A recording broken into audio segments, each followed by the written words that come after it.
Begitu mudahnya orang melakukan sholat. Bacaan di dalam sholat itu yang wajib.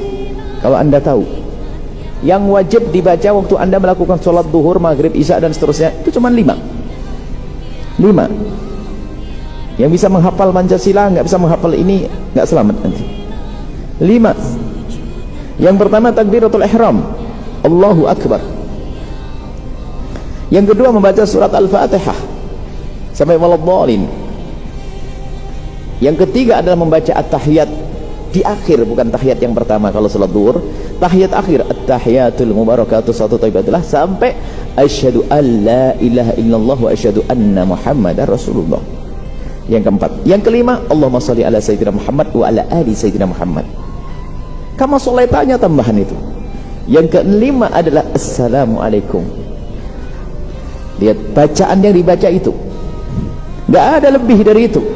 Anda baca kabira walhamdulillah itu sunnah, nggak dibaca sah. Setelah baca surat Al-Fatihah, baca qul huwallah boleh, nggak baca qul huwallah sah. Waktu ruku Anda baca subhana rabbiyal azimi sah, sunnah. Kalau nggak baca tetap sah.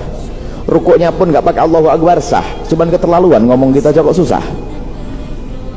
Gara-gara ya nggak pengen gara-gara dengar omongan begini langsung berubah cara sholatnya. Kita hanya tunjukkan mana yang wajib gitu saja. Lihat, begitu mudahnya. Tasyahud yang pertama kalau Anda sholat duhur itu tidak wajib, sunnah. Kemudian masih bisa ditawar lagi. Kalau saya nggak hafal Fatihah bagaimana? Bukan untuk Anda loh ya. Bagi yang tidak hafal surat Al-Fatihah bagaimana? Ganti surat yang lainnya. Surat Qul huwallahu ahad, nggak hafal surat Ikhlas, nggak hafal semuanya. Terus hafalmu apa? Saya nggak punya hafalan Quran.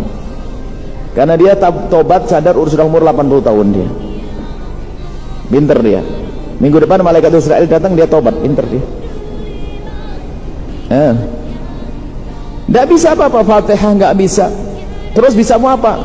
La ilallah, la ilallah bisa saya. Oh boleh. Akhirnya sholatnya adalah diajari setelah Allahu Akbar baca la ilaha illallah, diperkirakan panjang waktunya seperti kalau baca Fatihah itu seberapa? Setengah menit la ilaha illallah, Allahu Akbar, la ilaha illallah, la ilaha illallah, la ilaha illallah. Itu bagi dia. Kalau Anda nggak sah, jangan ikut-ikutan. Itu bagi orang yang nggak hafal Fatihah. Tapi kalau memang betul di sini diam-diam nggak hafal Fatihah, gitu aja, la ilaha illallah. Disepakati ulama itu nggak ada khilaf, bukan perbedaan ulama. Ya begitu ulama berkata. Nggak hafal mau dipaksa bagaimana? Nggak hafal baca boleh kok. Bahkan pada hakikatnya membaca Al-Quran dengan melihat itu lebih bagus daripada dengan hafalan. Ini kaidah umumnya begitu. Membaca Al-Quran dengan melihat lebih bagus daripada dengan hafalan. Sebab anggota tubuh semuanya punya amal ibadah. Kalau ada hafalan menyuarakan Al-Quran, yang beribadah adalah lidah Anda dan telinga Anda, mata Anda nggak beribadah. Tapi kalau Anda membaca, mata pun ikut beribadah. Baca bismillah, Allahu Akbar, alhamdulillah, bismillahirrahmanirrahim, alhamdulillah, sah. Tasyahud pun boleh ditawar bagi yang nggak hafal. Kali lagi la ilaha illallah. Nah ini mudah, nggak ada yang susah. Siapa yang mengatakan sholat susah?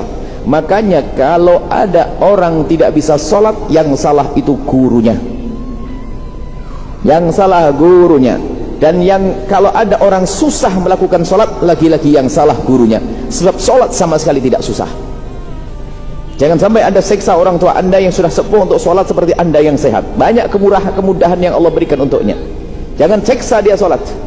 Tetap melakukan sholat tapi dengan cara semudah-mudahnya. Jangan sampai orang menjadi tidak sholat karena merasa keberatan melakukan sholat, maka Anda ikut dosa menjauhkan orang dari sholat karena kurangnya ilmu. Kakek sudah sepuh berdiri saja sudah pakai tongkat, dipaksa oleh anaknya harus berdiri goyang-goyang betul. Anaknya kan baru belajar kitab Safinatun Najah, di situ disebutkan kalau sholat harus berdiri. Akhirnya Pak, kalau nggak berdiri nggak sah Bah. Saya nggak kuat, harus berdiri Mbah. Boleh berdiri, betul jatuh ke jidat-jidatnya. Besok disuruh lagi, enggak, nah saya takut. Takut apa? Takut kejedot. Ini yang salah, cucunya yang ngajari salah. Tidak susah sholat.